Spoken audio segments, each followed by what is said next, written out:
Hi, I'm Liz. Because of COVID, Havana is on lockdown right now. There is no public transportation. If you wanna get somewhere, toca caminar. O montar bicicleta. But we are used to this. Back in the 90s, we stopped getting oil from the Soviet Union after it collapsed. There were massive fuel shortages and we had to move around without cars or buses. Last year, we got hit by another energy crisis. But this time, it was different.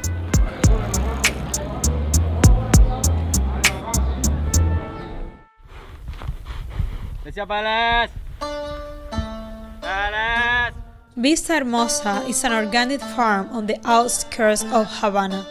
No chemicals are used on its animals or crops. And recently, they've even stopped running their tractors, but not by choice. ¿Ustedes reciben combustible del Estado? Hoy por hoy, digamos que un 5-10% del que recibíamos hace algunos años. Nosotros teníamos 2 tractores acá en la finca y están siendo sustituidos por la tradición animal. La tierra que usted pudiera lograr arar en 1 hora con un tractor necesitaría un día con un ayunteway. Debido a las escaseces nos vimos prácticamente obligados a convertir la finca en una finca agroecológica. Pero en las grandes siembras, el petróleo es el eje de todo. Esto va a traer consecuencias graves para la producción de alimentos para el pueblo. Havana's market still has fruit and vegetables, but a lot of basic foods have become hard to find. Están entrando menos camiones, está entrando menos mercancía también y la calidad no es la misma porque mucha mercancía se está echando a perder en los campos, no hay combustible para los camiones. No están permitiendo la entrada de los buques petroleros por el bloqueo que tienen hecho a Cuba. The US embargo or blockade has been around for 60 years, but it got worse last year when the Trump administration began blocking oil from getting to Cuba. Out of Havana, where there appears to be some kind of gas crisis. El combustible escasea en Cuba una vez más. En estos días no nos va a entrar combustible. The Trump administration is sanctioning the ships who deliver that fuel. La isla dejó de recibir el petróleo subsidiado de Venezuela. The US wants to stop the oil trade between the 2 political allies.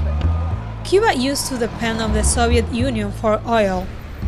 Now, we depend on Venezuela. 20 years ago, Hugo Chavez was elected president of Venezuela. Cuba and Venezuela became close allies. Venezuela has more oil than any other country in the world. But their healthcare system needed help, so the 2 governments made a deal. Venezuela sent us oil, and we sent them my mom. I'll never forget the day my mom flew to Venezuela on a medical mission. It was my 10th birthday and I was so sad.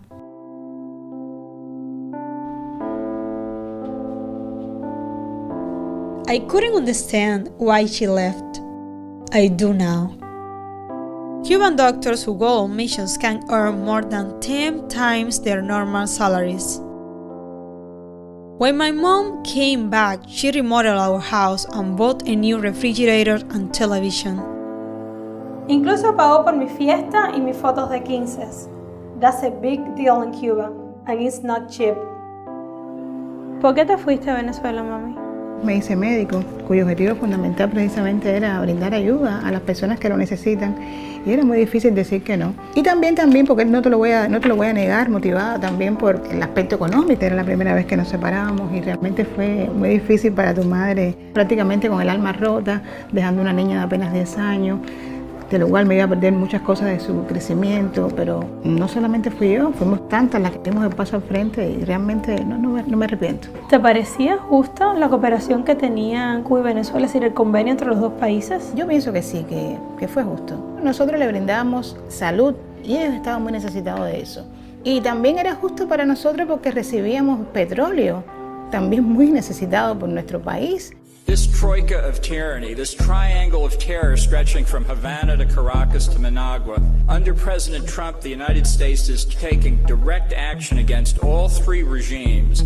In 2017, Trump named John Bolton as his national security advisor. Bolton is a neoconservative known for pushing for U.S. military intervention around the world. So you've called for regime change in Iraq, Libya, Iran, and Syria. The decision to overthrow Saddam Hussein was the correct decision. To secure a route to preventing Iran from getting nuclear weapons is to change the regime in Tehran. The way to end the North Korean nuclear threat is to end North Korea. Under Trump, Bolton began working to overthrow the Venezuelan government. Until recently, Venezuela exported more oil to the United States than anywhere else. Why topple a government you are dealing with?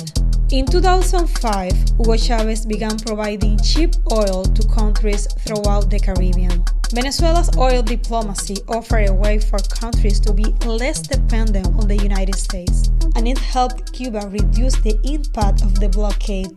But this South-South cooperation threatened U.S. hegemony. John Bolton began talking about the Monroe Doctrine, which dates back to 1823. The Monroe Doctrine is alive and well. The Monroe Doctrine basically says the Western Hemisphere belongs to the United States. It's been used to justify U.S. invasions in Latin America for more than a century. Send the troops! We seek a peaceful transition of power, but all options are open. Nothing could be better for the future of Venezuela, and nothing could be better for the future of another captive nation, Cuba. Thank you, Mr. President. But the US-led regime change in Venezuela failed.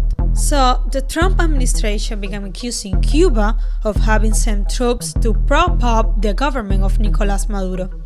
The dictator Maduro is a Cuban puppet. The people of Venezuela are essentially Cuba's hostage. Cuba is the true imperialist power in Venezuela. If this afternoon 20 to 25,000 Cubans left Venezuela, I think Maduro would fall by midnight. There are 20,000 Cubans in Venezuela, and most of them are health workers like my mom. The idea that a poor country like Cuba is propping up an oil-rich country like Venezuela is crazy. Pero la verdad, poco importa. Trump used this as an excuse to block oil shipments from Venezuela to Cuba. Queremos agradecer la conciencia profunda del pueblo venezolano, pese a las criminales persecuciones. Lo único que falta, y no lo van a hacer porque estamos muy cerquita, es tirar una bomba atómica. Luis Berriz found a way to lessen the impact of the U.S. oil blockade. Todo esto es energía solar. El aire acondicionado, el ventilador, las luces, las computadoras, el televisor. Luis promotes renewable energy through Cuba Solar. It's an organization he founded during the oil shortages of the 90s. Estos son paneles fotovoltaicos también hechos en Cuba. Produce lo suficiente para una casa promedio en Cuba. El problema no es disminuir los consumos de electricidad. Yo diría que es al revés, aumentarlo con las fuentes renovables en ella, no con petróleo extranjero.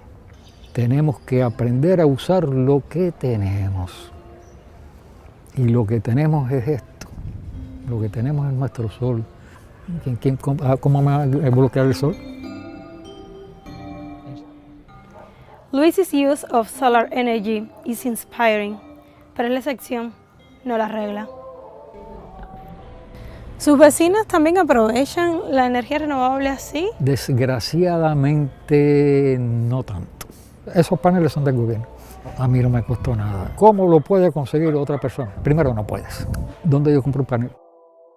Si en la tienda no hay nada, no se vende. ¿Y por qué no se vende? Pues precisamente por el bloqueo. Tenemos el conocimiento para poder hacerlo. No están los recursos. Ahí donde están los problemas. Resources in Cuba are scarcer than ever. And not just because of the oil blockade. The private sector was already in bad shape after Trump stopped U.S. tourists coming to Cuba. ¿Está disponible? Entonces me puede llevar. Sergio became one of Cuba's first bike taxi drivers 25 years ago during the energy crisis caused by the fall of the Soviet Union. As bad as things were then, Sergio says they are worse now. Casi siempre había clientes. Ahora no. Y puedes salir a los lugares. Te puedes parar aquí, te puedes parar allá, que es por gusto. Sergio doesn't depend on gasoline or tourism, but his clients do. Con todo, haga un vuelco. El ciudadano cubano está perdiendo su poder adquisitivo. ¿Y quiénes son sus clientes? Son trabajadores también por cuenta propia, carpinteros, albañiles. No hay economía como para contratar a ese albañil, a ese carpintero. Es decir, si no hay economía para pagar a ellos, yo estoy prácticamente sin trabajo. Si bien la crisis de combustible genera que ustedes tengan una mayor demanda. Sí, una mayor demanda. Pero había una crisis general de casi todo. No era solamente la falta de combustible. Era un bloqueo total sobre todo. Ojalá y esto termine. In Cuba, we are used to getting by, one way or another. We call it resolver. We take junk and make it useful, and we use what we have to survive and improve our lives. We are tough, resilient, and we need to be. The oil blockade was just one part of the economic war against Cuba. There would be more to come.